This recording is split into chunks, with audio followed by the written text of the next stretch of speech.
The race to the White House. It's like a marathon, not a sprint. Yo, America! Ever wondered how this whole election thing works? It's not just a one-day event. It's a whole journey. It's wild, man. Imagine a giant obstacle course, but instead of tires and mud, it's debates, campaign rallies, and endless media scrutiny. First off, it's a long game. We're talking months of campaigning, speeches, town halls, and more handshakes than a politician at a baby kissing contest. The goal? To become the President of the United States of America, the leader of the free world, the big cheese, the ultimate prize. But before someone can even dream of Air Force One, they gotta jump through some hoops. And these hoops are no joke. And trust me, these ain't your average hula hoops. They're more like flaming rings of fire. So buckle up, Buttercup, because we're about to break down the US election system, and it's gonna be lit. Get ready for a wild ride. Before we can even think about the main event, the general election, each political party, like the Democrats and Republicans, needs to pick their champion. That's where primaries and caucuses come in. Primaries are state-level elections where party members vote for their preferred candidate. You go to the polls, cast your vote in secret, and boom. The candidate with the most votes wins the primary. Simple, right? Now, caucuses are a little different. They're local gatherings where party members discuss and vote for candidates. These meetings can be lively and involve multiple rounds of voting.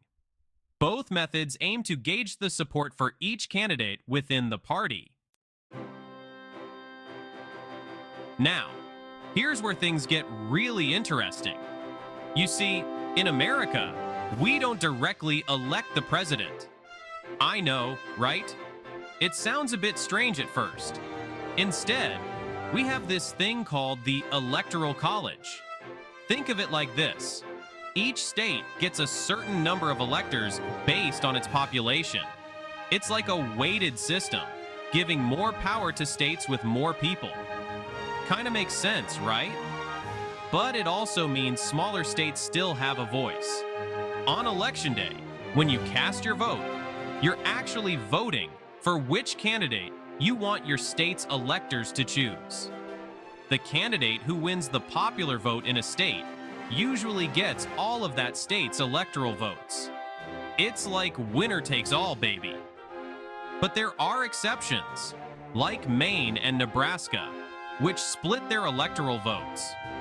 To become president, a candidate needs to win a majority of the electoral votes, which is 270 out of 538. It's like a giant game of capture the flag, but instead of flags, it's states. And instead of running around, there's a lot of strategizing and campaigning. Candidates focus on swing states, where the outcome is uncertain, to tip the balance in their favor. Now, here's where things can get a little tricky. You see, it's possible for a candidate to win the popular vote, meaning they get the most votes from people across the country, but still lose the election. This might seem confusing at first, but it's all due to the unique system used in the United States. How is that possible, you ask? It's a question that has puzzled many voters over the years. Well, remember the Electoral College. This system was established by the Founding Fathers as a compromise between a popular vote by citizens and a vote in Congress. Because of the way it's set up, a candidate can win a few big states by a small margin and rack up enough electoral votes to win, even if they lose the overall popular vote. This means that the distribution of votes across states can be more important than the total number of votes. It's happened a few times in US history, and it always causes a bit of a stir. These instances often lead to heated debates and discussions about the fairness of the system. Some people think the Electoral College is outdated and undemocratic, arguing that it doesn't reflect the true will of the people, while others argue that it protects the interests of smaller states and prevents a few large states from always deciding the election. This debate continues to be a significant part of American political discourse. If you found this video helpful, don't forget to give it a thumbs up, leave a comment with your thoughts, and subscribe to our channel for more content like this. Thanks for watching.